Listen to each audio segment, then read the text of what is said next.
Hi, everyone.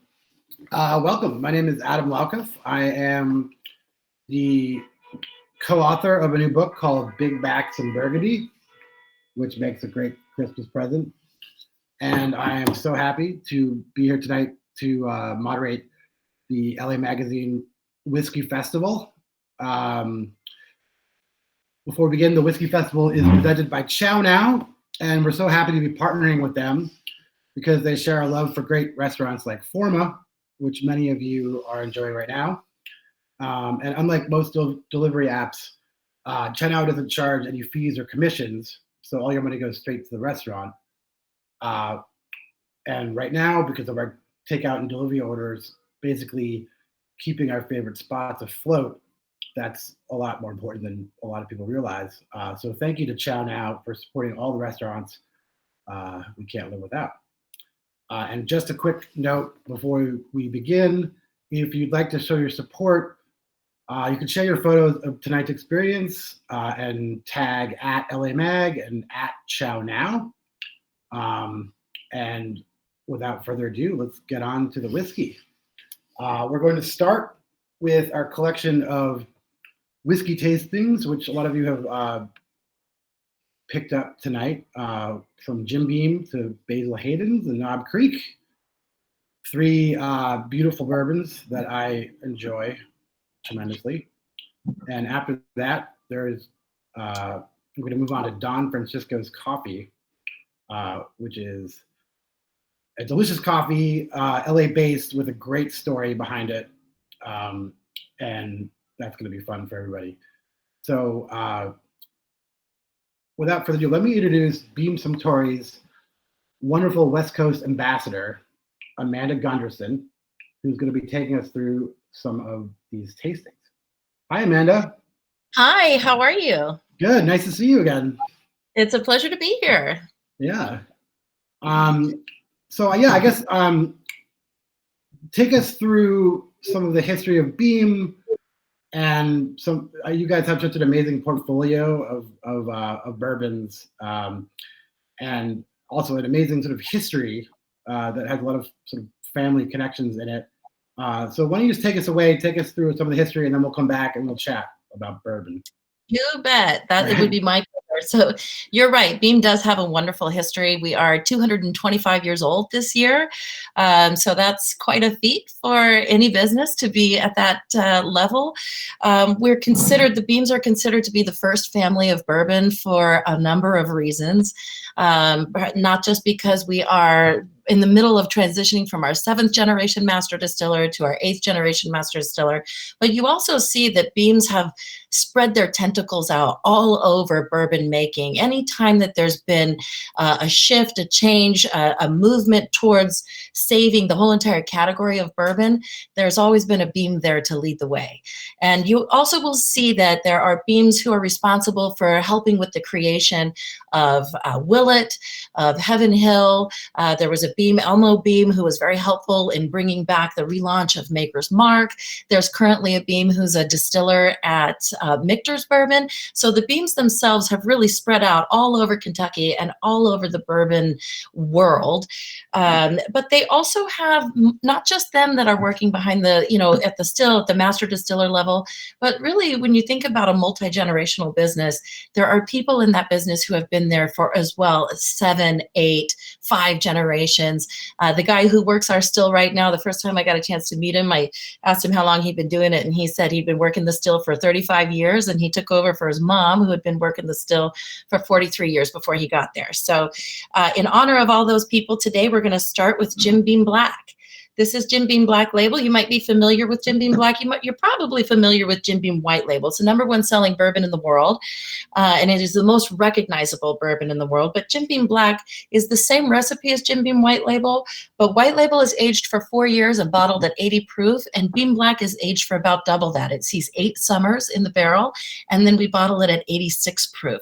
So this is a really lovely way to start, and this is the favorite whiskey of all of the people who work at the distillery. I would say from the bottling plant all the way up to Fred No, our master distiller. This would be the everyday sipping bourbon.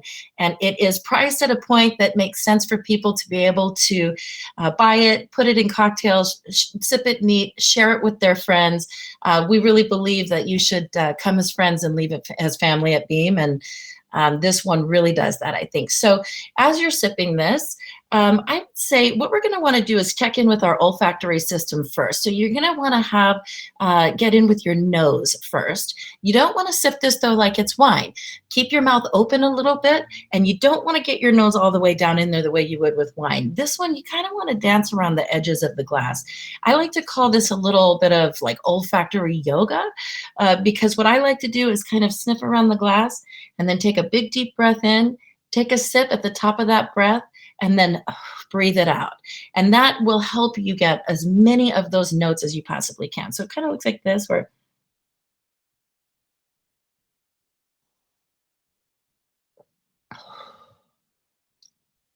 and that should be giving you a bunch of different things there. You should be able to taste classic things that are traditional with any type of bourbon that you're really going to get from the wood, from the maturation process. So those vanillins or that vanilla note, that's really coming from maturation.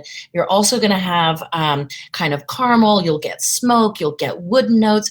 But for me, for this one, I think the caramel pops really, really well, and it gets me a very warm oak sort of a taste on this. As we go through the tasting, I'm going to get into the history here in just a sec, but as we go through the tasting, I would encourage you to develop your palate along the way. And this is a nice trick for developing your palate, whether it's you're talking about wine, you're talking about whiskey, you're talking about food, you're talking about smelling perfumes, whatever it is. The way I like to do this is, let's say you had a note in here that was popping out to you that was something like banana. The best way to sort of drill down into your palate,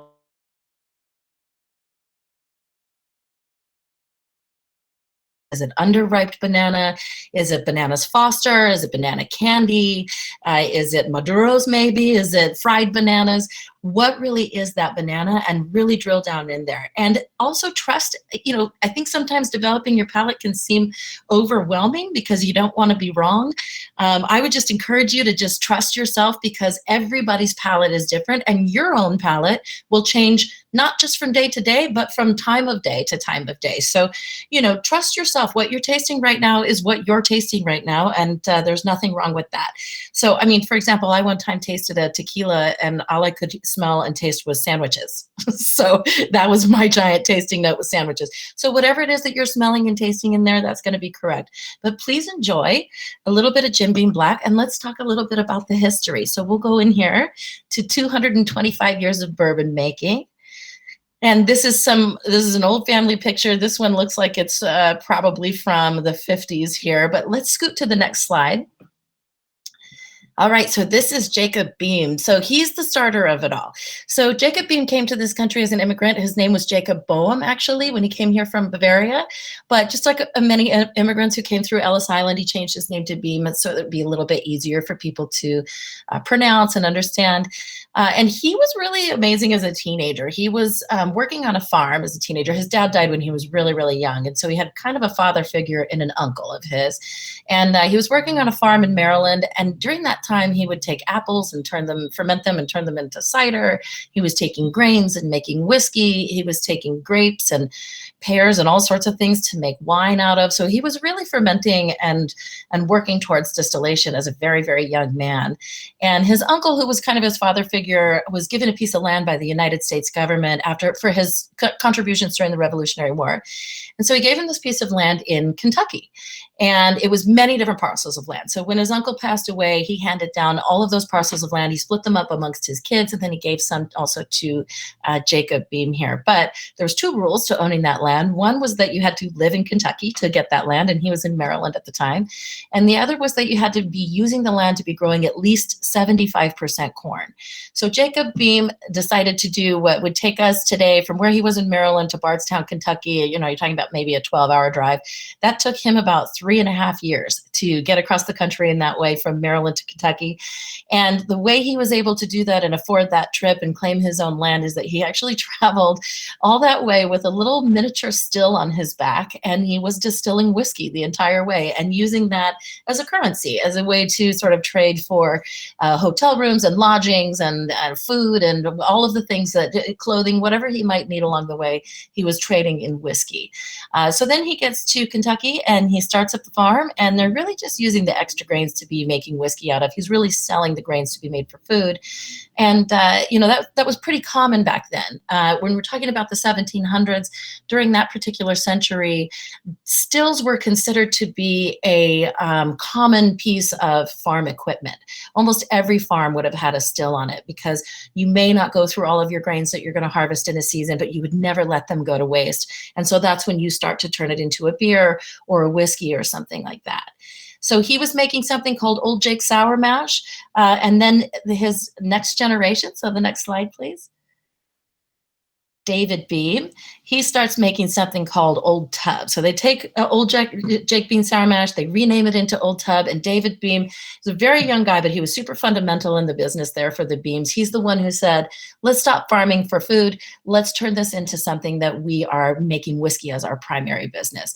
So he was really fast to turn the whole business into that, and we started really focusing on Old Tub. And then his son, David M. Beam, came along. So the next slide. So this wonderful person, this is where you really start to see the Beam family is making shifts and shapes and moves for their own company that actually really affects fundamentally the shape of the bourbon industry. They were distilling originally in Bardstown, and they moved the distillery when David M. Beam came along to a little town called Claremont, and that little area was right next to the railroad. And so that opened up access to the railroad, it opened up access to rivers through the railroad, and this is where you start to see from David M. Beam's innovations by moving this towards the railroad, this is where you start to see bourbon really start to make its way around the country. You start to see it show up in Louisiana and like start moving a little bit closer to the West Coast, and you start to see it all throughout the South. That's because he was able to move this there. And you also see a major shift, because now we're not just growing our own grains, we are bringing in grains from other places. And this is where today the motto, if you're working at the distillery, is they actually say, I'll say it's garbage in, garbage out, but they actually say a different word to describe that. But that's basically saying if you bring in bad grains, you're going to have bad whiskey. So this is where really quality control starts to take shape, and bourbon starts to become a category as a whole, thanks to David M. Beam. And so the next generation, David's son, this is somebody that you all probably have heard of before. This is James Beauregard Beam. This is Jim Beam himself. He's the namesake of the brand. A lot of people wonder why, it took us 4 generations to get the name on the door, the most recognized bourbon in the world. And that's because during Prohibition, we actually lost the rights to Old Tub, which is what we were making before with both of the Davids. And so when we came back from Prohibition, somebody else had purchased up those rights. We had to come up with a different name. And at that time, James B. Beam had taken us through Prohibition, through the Great Depression, and through World War I.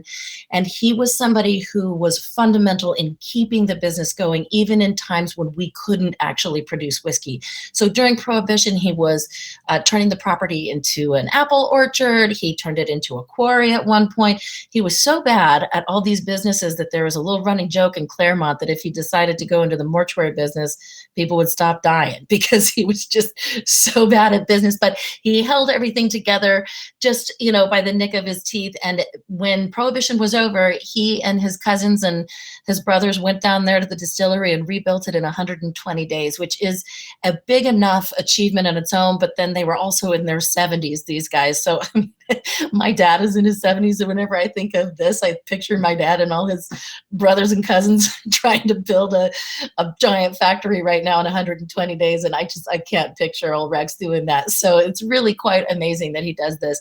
But he also gets us through those big moments, and all the time I've been working at Beam, I've been talking about this particular piece of our history quite a bit. And I don't think it really occurred to me until we were in this sort of pandemic moment to appreciate really what he did there. I mean, he basically had 3 pandemics set on him during his time and was maintained to come out on the other side and build the business up to this point where we were able to start to see the world. And as we stretch out into the world, that's where we see the next generation, his son, and that's T. Jeremiah.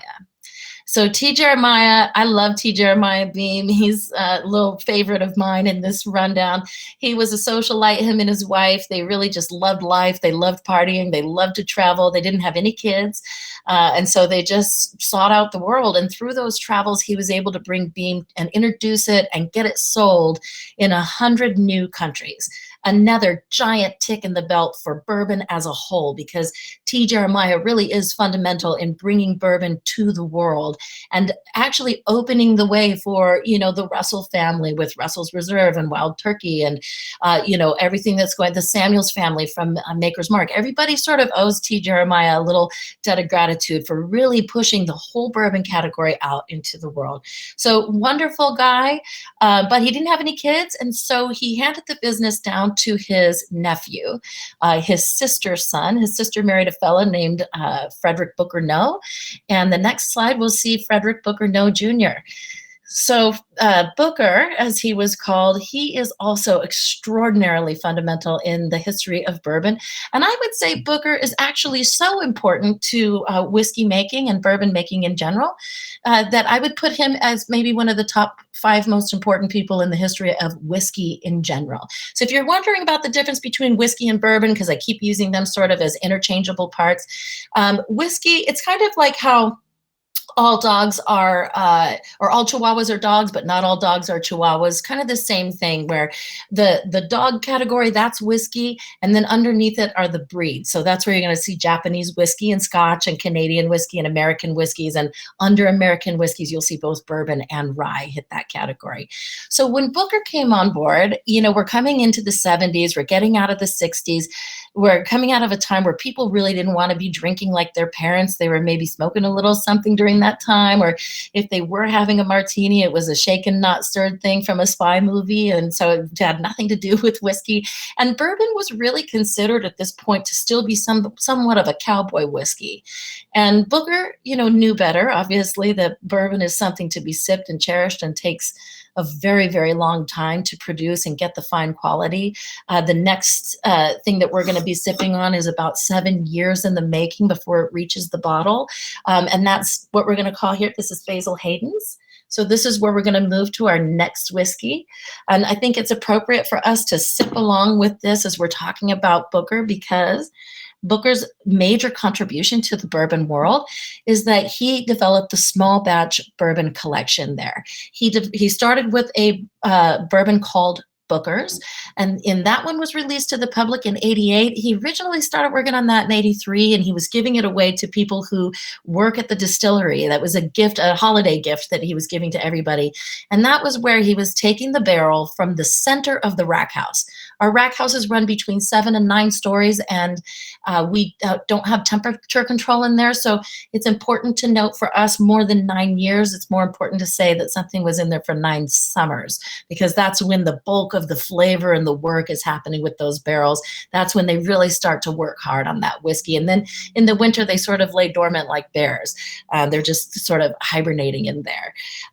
But he took those center barrels right from the middle of the rack house, not too high, not too low. They're not losing a lot of evaporation from the high floors. They're not keeping too much water from the low floors. They're just these beautiful barrels. And he always bottles it at cask strength, whatever it comes out of the barrel. And it's non-chill filtered. So it will coat your mouth with these beautiful fatty lipids, and it will kind of allow you to drink a little bit more than you maybe should during that. So he used to always refer to Booker's as pajama whiskey, meaning you should either be in your pajamas or on your way to your pajamas if you're going to start drinking Booker's. But then in 92, he released Basil Hayden's, and this is supposed to be something that is very approachable. High rye content in the recipe. It comes in at about 51% corn, primarily rye, and then a little bit of barley to help out with fermentation on the end. And it's going to be bottled at 80 proof. So this is something that is meant to be, if you're a wine drinker and you're just starting to get your first foray into bourbon, or if you're a bourbon drinker and you're just looking for something beautiful to sip on tonight, that's what we've got right here. So let's all have a little sip of our Basil Haydens and see what we think about that. This is something that I like to point out here. So bourbon does this warm, beautiful thing in your chest that I like to refer to as a Kentucky hug. And it's just the same, as hugging people as you are hugging your bourbon. Some bourbons will hug you like they haven't seen you since the pandemic started and they miss you to death. And some bourbons will hug you like they've been in lockdown with you for 10 months. And so this is, I'm going to say, more of a lockdown with you bourbon. This is something that hugs you just like it gets to see you every day, just a nice little hug. The next thing we're going to try in just a little bit, I'm going to talk a little bit more about our current master distiller first, but the next thing we're going to try, you're going to see, it's going to give you a little bit more of a Kentucky hug, like it hasn't had a hug in a while because it's been stuck in lockdown away from you. But this is our beautiful light notes of vanilla, light wood notes, new wood notes in that one. I also get fruits like peaches and some stone fruits like that. So this one to me is just a lovely, elegant whiskey to be sipping on. And that's really where this was in Booker's placement of what he was doing with the small batch collection. So let's go on to the next slide. I'm going to breeze past this one really quick. This is Baker Beam. I don't want to not mention him. He's a wonderful human being. He's the namesake of Baker's bourbon. Fabulous guy, still with us, and he's just a gentle soul, and his bourbon is one of my favorite things in the world. But this is right here. This is Frederick Booker Noe III. This is Booker's son, and this is our current master distiller, Fred Noe. And he is just, a wonderful guy. He left Kentucky for a little bit when he was in his late teens, early 20s, because he went to be a roadie for Hank Williams Jr.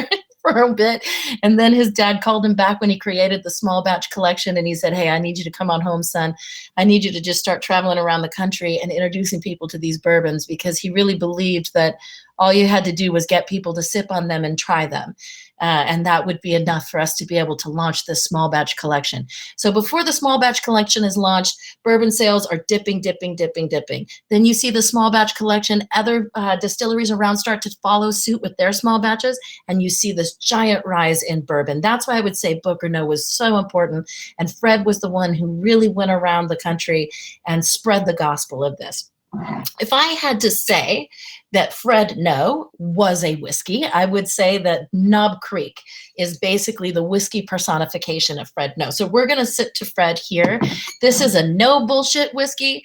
This is at 100 proof, which is a nod to the bonded era in whiskey.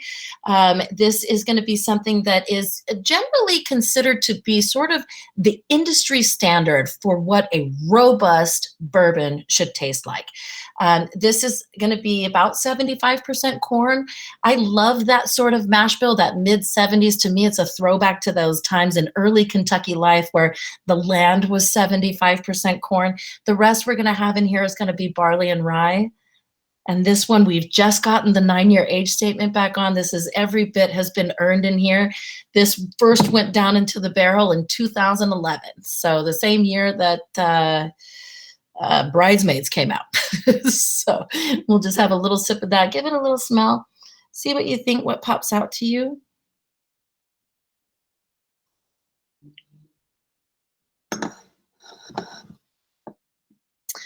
God, I just love this one. Maple sugar, roasted almonds, pecans.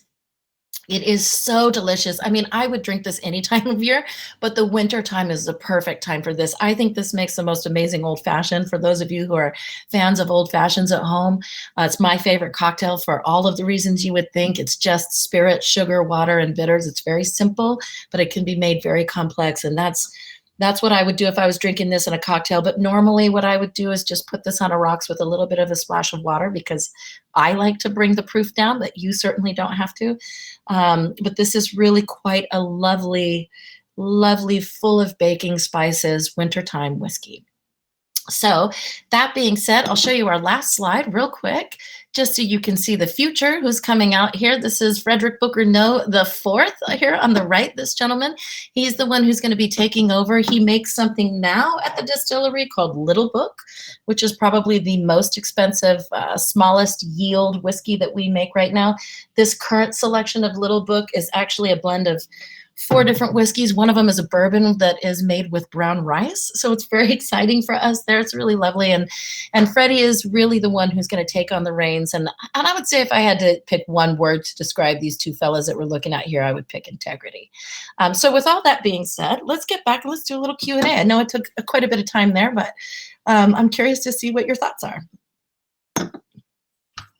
Thanks so much, Amanda. That was amazing. I love the sort of history of Beam and all of the sort of generations that have gone into all of these sort of great brands. Knob Creek is one of my favorite bourbons. Actually, when you were talking about, you mentioned a 70s mash bill. And when you said that, I felt like maybe what the kind of bourbon that I generally love, because I do love that taste of Knob Creek.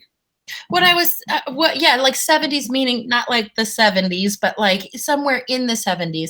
And yeah, I would say so. It's a little bit of a nerdy point to make, but I would say that when you're thinking about bourbon, when you're thinking about a mash bill, really anything under 70% corn, because bourbon is a corn-based whiskey. It has to be minimum 51% corn, right, to be called bourbon. But when you're talking about anything under about 70%, you're talking about a certain style of bourbon. So this would be like a high rye bourbon. Maker's Mark is a beautiful example of a wheated bourbon, right? So you're talking about different types of bourbon within that. And then if you get over about 80% in corn, you're really starting to talk about corn whiskey more than you are bourbon. You can still technically call it a bourbon, but you're sort of flavor profile wise, you're going to be getting up into that category of corn whiskey.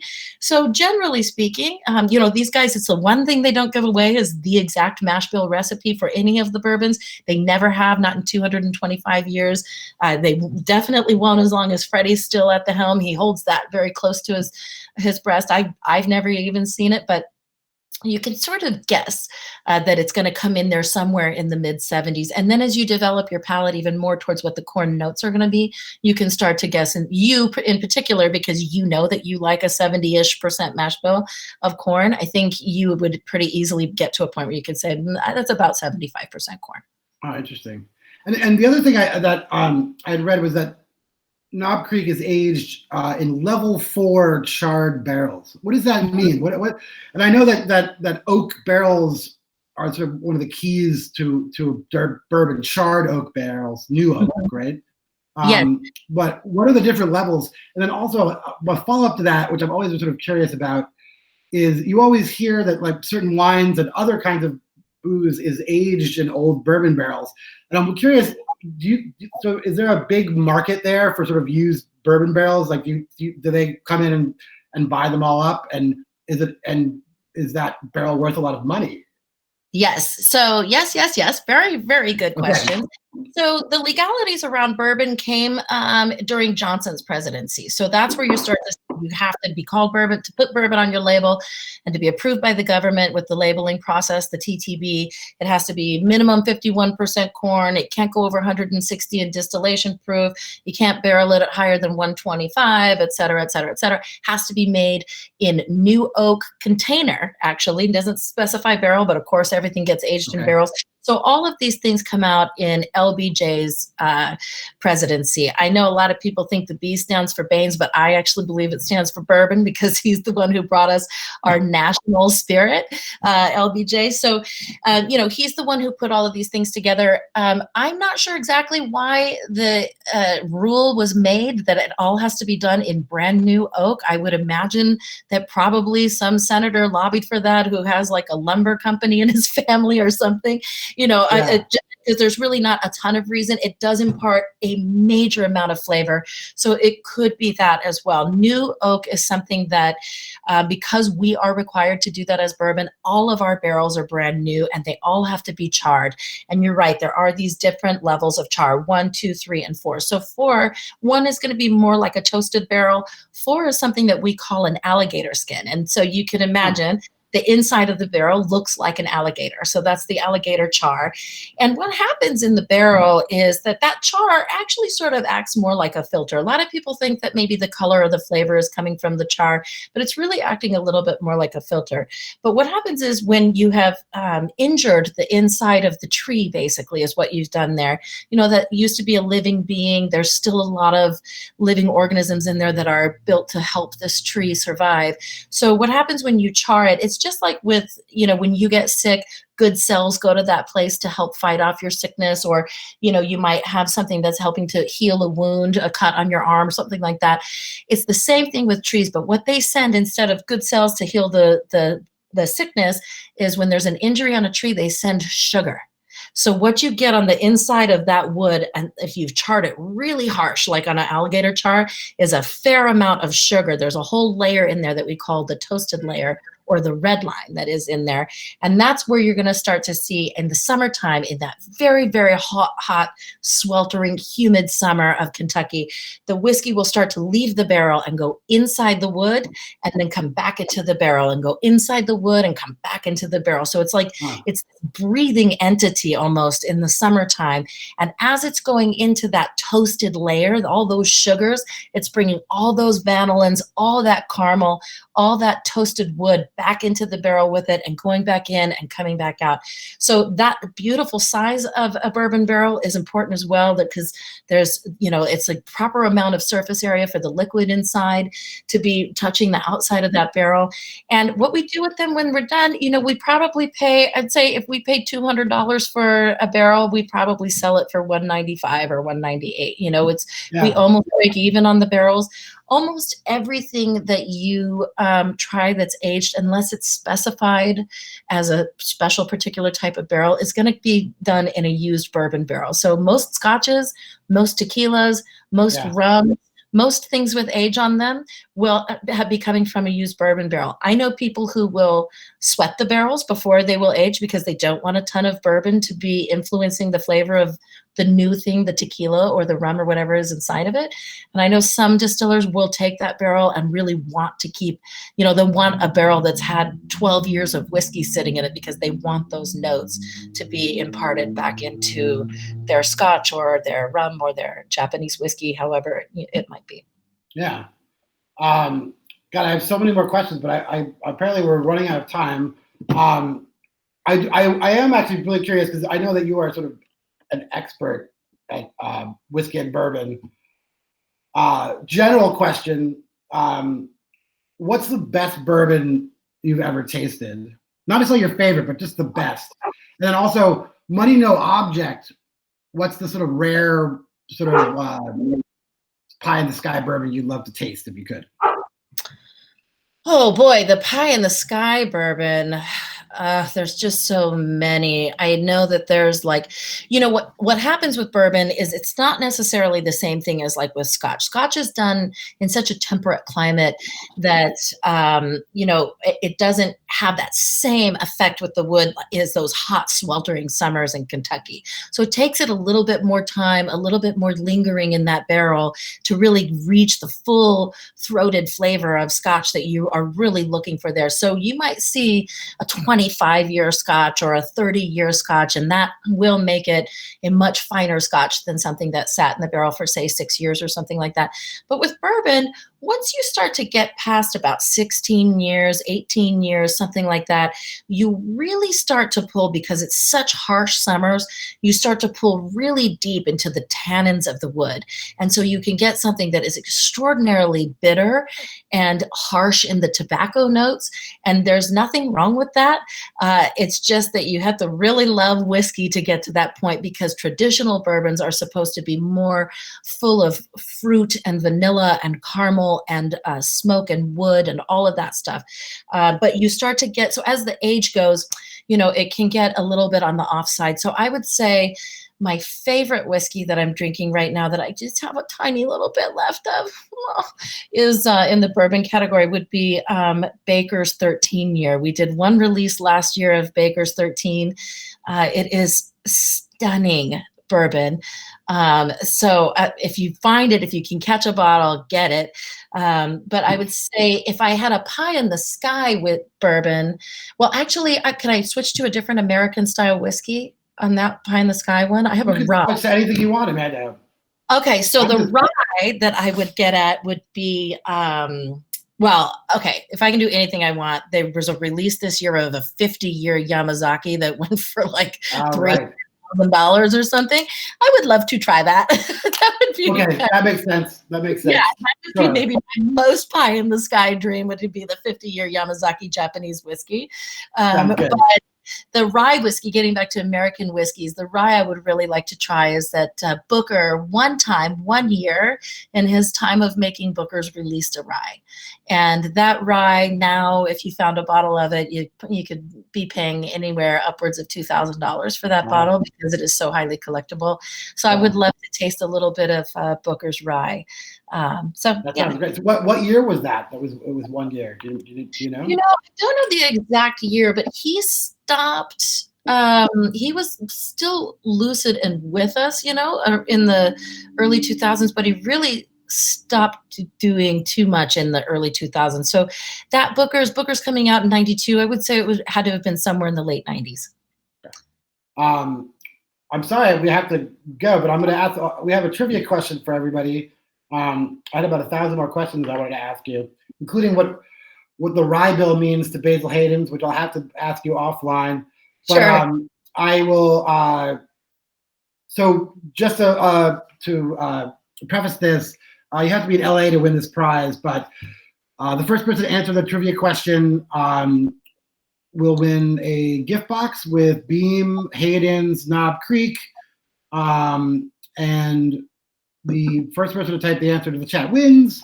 And the question is, if you were paying attention closely, what did Jacob Beam travel from Maryland to Kentucky with? And you see the multiple choice answers right there.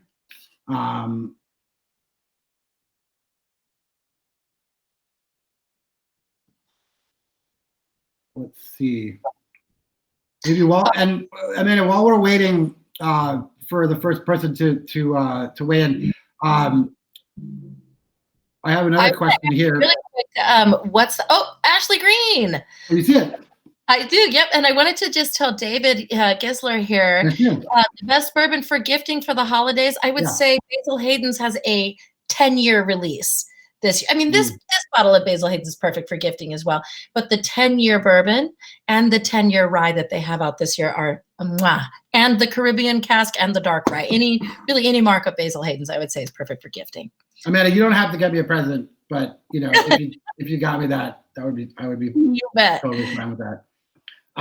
Well, thank you so much. That was great. I could listen to you all night, honestly. But I'm going to move on to another really interesting family story of another company with a really long history,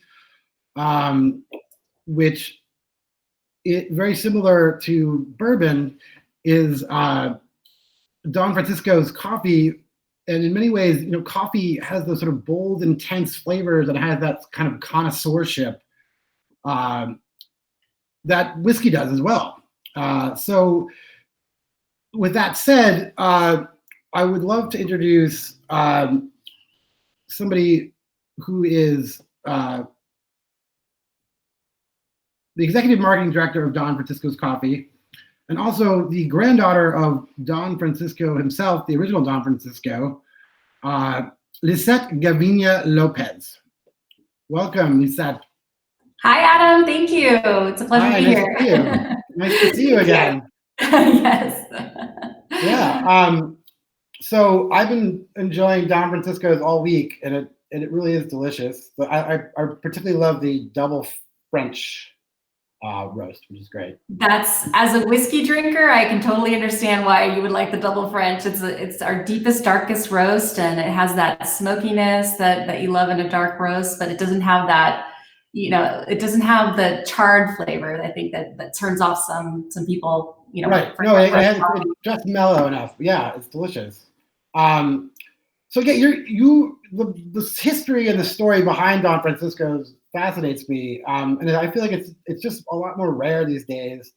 You guys recently celebrated your 50th anniversary of roasting coffee in Los Angeles, but your family has actually been in business for 150 years, and your grandfather, who was known as the fussiest man in coffee, was the original Don Francisco. Tell us a bit about the history and the family legacy behind the company, please. I would love to. Yeah. So it's so interesting to hear the story of Jim Beam, because there's so many similarities between, my family's heritage and history in coffee, just like this one amazing whiskey company.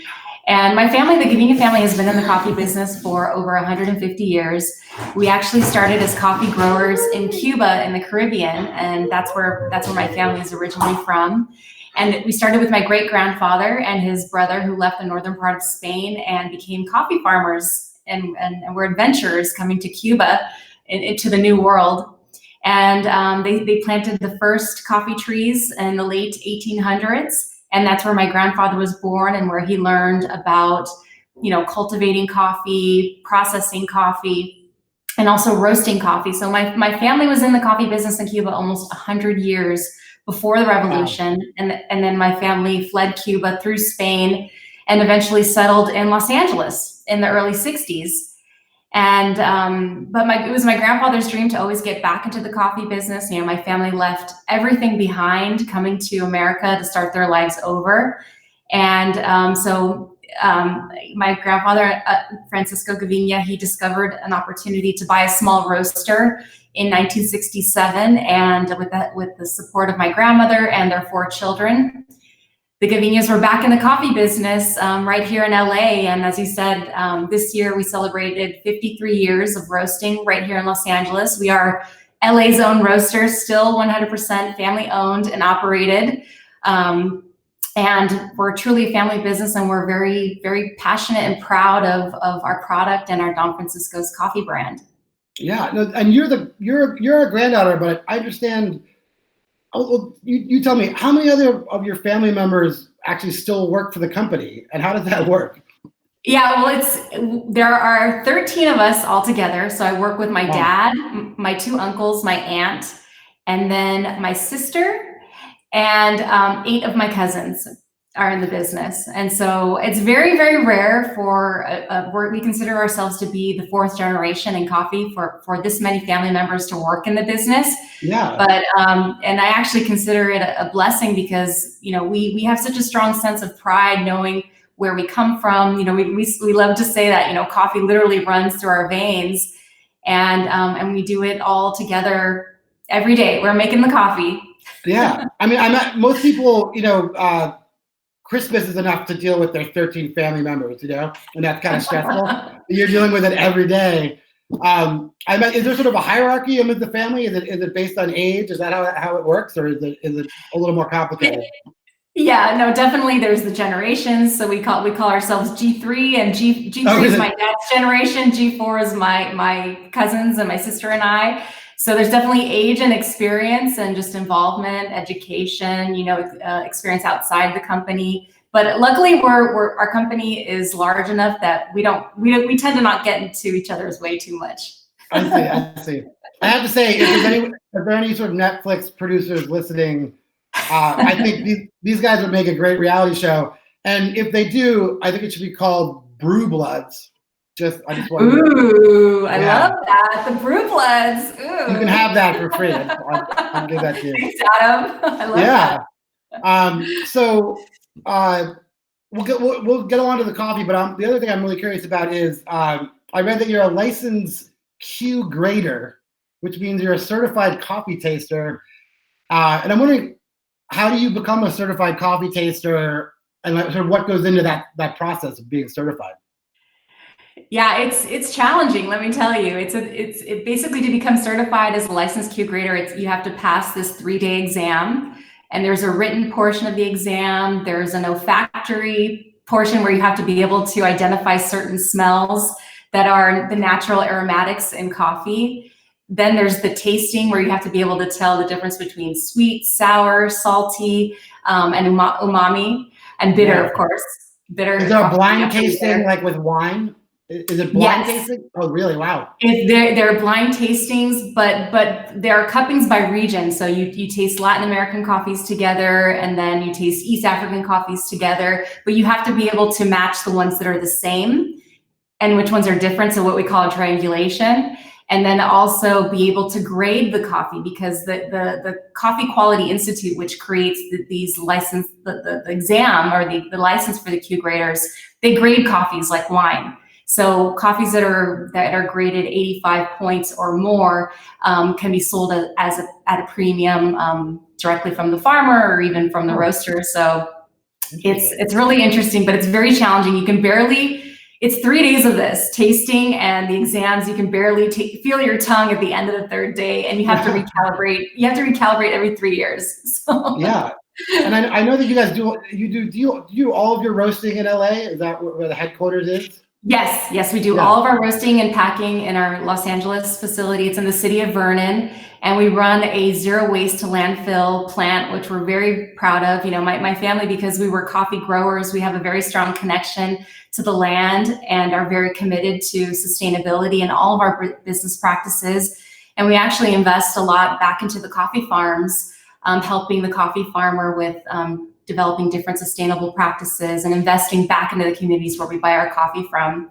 And this year, we actually extended our sustainability efforts to the consumer, where now the consumer can actually recycle our Keurig compatible and Nespresso compatible capsules. So these little capsules are basically given a second life, and they're turned into lumber materials or different types of plastics that can be used for park benches or decking for your home. It's really an amazing partnership. We've so far recycled over 150,000 capsules this year. Wow, that's great.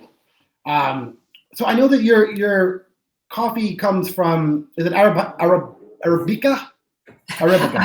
Yeah, so in coffee, there are two species of the coffee plant. There's the Arabica plant and the Robusta plant. Yes, Arabica, which is it's native to Ethiopia, actually.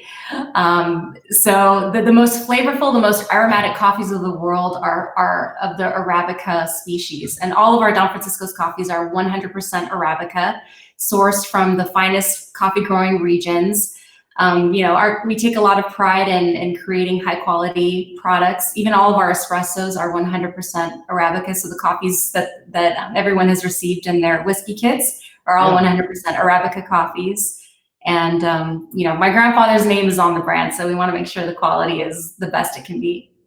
So how much of the quality of the coffee comes from the bean itself as opposed to the roasting process? Well, I mean, coffee is it's very simple, but very complex at the same time. Coffee is one ingredient. It's literally the seed of a cherry that grows on a tree. And then that cherry goes through a fermentation process to remove the skin. And then it's dried. And the roasting process is where you develop all of the aromas and flavors related to, that we all enjoy in our coffee. And actually when it turns from green to brown. And that's really the craft of being a coffee roaster starts with where you source your coffees from. And so, because coffee is only one ingredient, you have to start with a high quality coffee and the climate, the rainfall, the way that coffee is processed all impacts the flavor, the way you roast it, if you roast it fast or too slow, too high of a temperature, too low of a temperature, even the way that you brew it.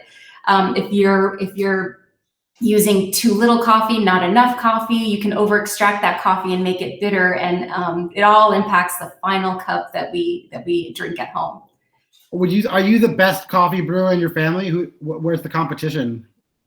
I think I'm pretty good. There are a couple of my cousins that have also gone through. One of my cousins is a certified barista. I haven't gone through that certification yet, but I'm always, you never master your craft. You always have to be learning and watching the trends and upping your game, and it's fun, making a a great cup of coffee for yourself or for another person and watching them enjoy it or enjoying it together. I mean, I think that's the ultimate reward. Yeah. So tell us a little bit about your sort of line of products now. And I know you've sort of introduced some new stuff, and also you have a coffee club. Yes. So our newest innovation is our Nespresso compatible capsules, which everyone received our Old Havana Espresso in their whiskey kit. And this is a really neat product. It works with the Nespresso original line machines. And I like to say that there's like a little barista inside that makes your coffee for you. Everything is perfectly ground and tamped, and you just put the capsule in the machine, press a button, and you have the most perfect espresso that looks like this. Look at I made this one a few minutes ago in preparation for this, and the crema is still holding really beautifully. And it's no mess, it's easy cleanup. So that's our newest innovation from Don Francisco's. And for tonight, I've prepared a special recipe using, of course, the Jim Beam Black and our Old Havana Espresso, again, which you can find in your kit. And this is a very easy recipe you can do at home. If you haven't made a cocktail for yourself yet, I would encourage you to maybe pull out some of these ingredients, or just, take note of what we're doing and try out this recipe throughout the holidays. It's very simple. You first start with, this is called the Espresso Old Fashioned. And you first start with a 1/4 ounce of your simple syrup. And I've been taking some notes from my mixologist friends, and I learned that when you build a whiskey drink, you build it in your glass. So we start with the simple syrup.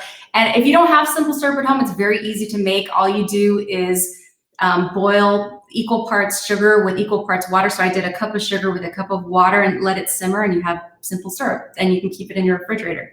So we have our simple syrup, and then I'm going to add a few dashes of the Angostura orange bitters, just to add some orange essence to the drink.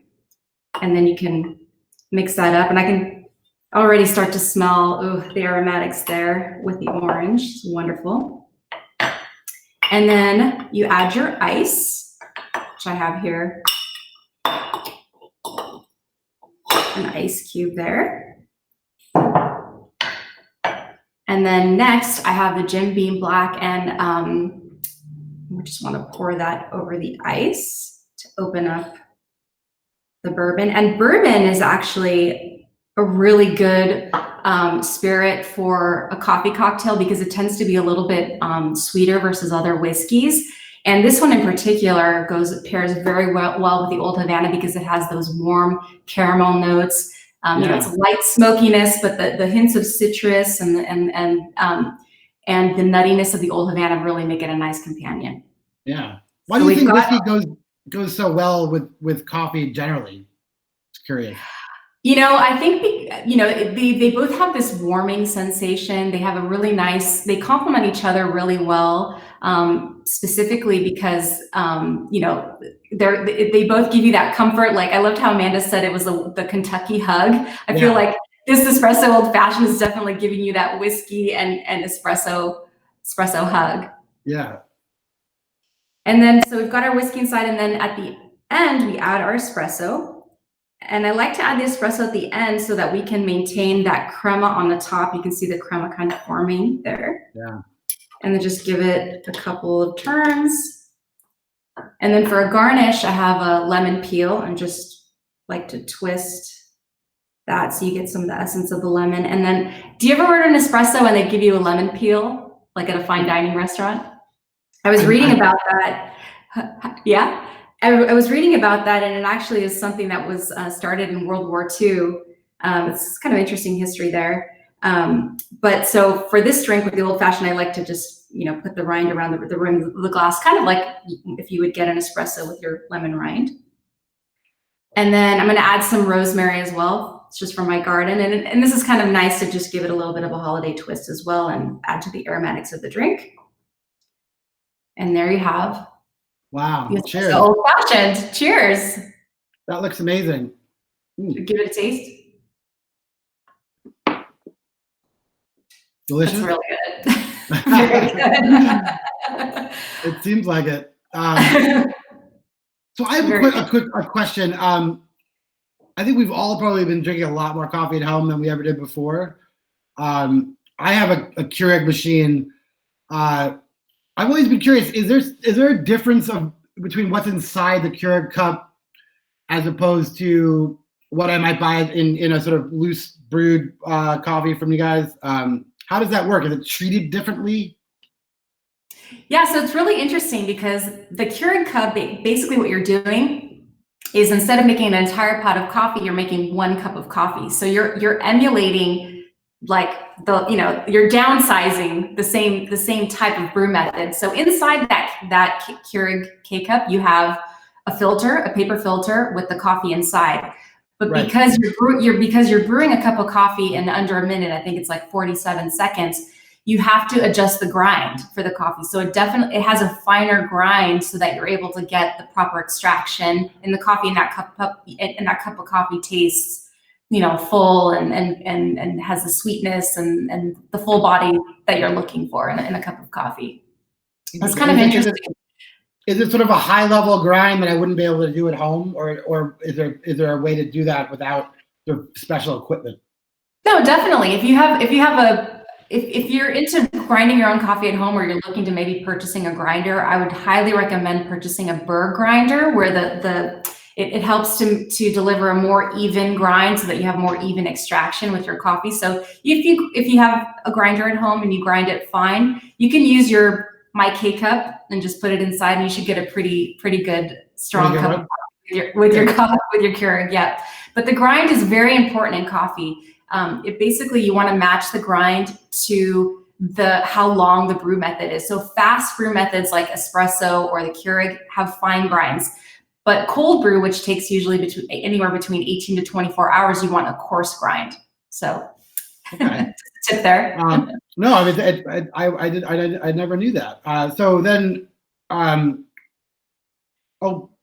we have a trivia question. Sorry, I wanted to get to, which is, and the winner will get a 3-month subscription to Don Francisco's Coffee Club, which translates to 2 bags or boxes per month, which sounds pretty exciting. And you guys sent me over this whole sort of beautiful kit of coffee that I have been enjoying all week, and thank you for that. It's delicious. And is Don Francisco, is it available nationwide, where globally? So yeah, Don Francisco's is not globally. We're not in global domination yet, but No? no. Don Francisco's is available through in most Western grocery stores, in any local grocery store here in Los Angeles, of course, on Amazon and donfranciscos.com as well. And we just launched a subscription program, which is the giveaway that we're about to give away. But it's really wonderful. You can get our family crafted coffee at home. You just select whatever coffees you'd like to get and the frequency you'd like, and it's just delivered right to your doorstep. Yeah. What's your favorite, if you can choose one? Oh, well, of our coffees, I really enjoy the 100% Colombia Supremo, and I love to grind it right before I brew it. To me, Colombian coffee is the most well-rounded coffee, has really nice acidity, good body, fruity floral notes. It's really the most perfect cup of coffee. That sounds delicious. Okay, so without further ado, now you all can get a chance to win a bunch of this great stuff. The first person to type in the correct answer wins. And let's see, what region does most coffee come from is the question. And you can see the 3 multiple choice answers there. And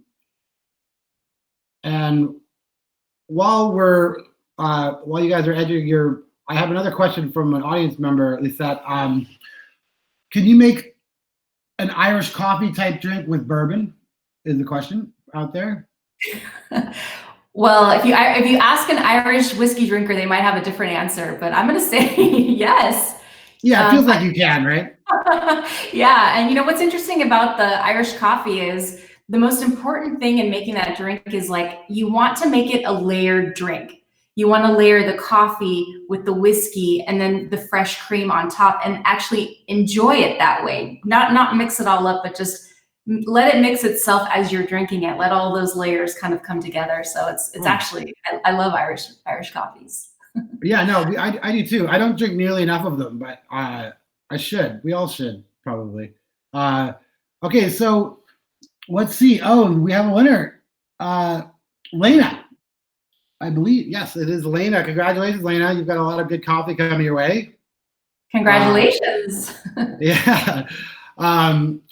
And I guess we have to wrap it up. We said I could talk to you forever about coffee, actually. I think I love the story behind your family's company and just the connection to LA and it seems like you all just have sort of a really sort of blood level passion for coffee in your business, which is just like, really, it's rare, seems like. Thank you, Adam. Thank you. Yeah. So thank you so much for telling us about Don Francisco's and giving us the recipe to a great cocktail. And I also just want to thank Chow Now again for their great support of tonight's Whiskey Festival. Thank you to Amanda and again to Lizette and also to Forma for all the bites. And a reminder that a portion of tonight's ticket sales will be benefiting Know Us Without You, which is a great charity. And please support your local restaurants in the upcoming days by ordering through Chow Now, pickup delivery, which again, where all the money goes to the actual restaurant. And please join us next week for our program featuring Maker's Mark and Glenlivet, which is also very exciting. And yeah, have a great night. Thanks for being with us. Cheers. Bye, Matt. Cheers. Cheers. Have a great night. You too. Yes, you too. Cheers. All right. Take care.